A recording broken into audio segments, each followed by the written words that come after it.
اور کتاب یعنی قرآن میں مریم کا بھی تذکرہ کرو، جب وہ اپنے لوگوں سے الگ ہو کر مکان کے مشرقی حصے میں چلی گئیں، پھر انہوں نے ان کی طرف سے پردہ کر لیا، تو ہم نے ان کی طرف اپنا فرشتہ بھیجا، سو وہ ان کے سامنے ایک خوبصورت مرد کی صورت میں آیا۔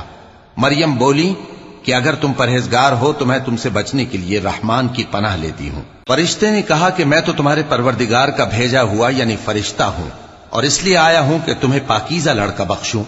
مریم نے کہا کہ میرے ہاں لڑکا کیوں کر ہوگا، جبکہ مجھے کسی مرد نے بطور شوہر چھوا تک نہیں، اور میں بدکار بھی نہیں ہوں۔ فرشتے نے کہا کہ یوں ہی ہوگا، تمہارے پروردگار نے فرمایا کہ یہ مجھے آسان ہے، اور میں اسے اسی طریق پر پیدا کروں گا تاکہ اس کو ہم لوگوں کے لیے اپنی طرف سے نشانی اور ذریعہ رحمت بنائیں، اور یہ کام مقرر ہو چکا ہے۔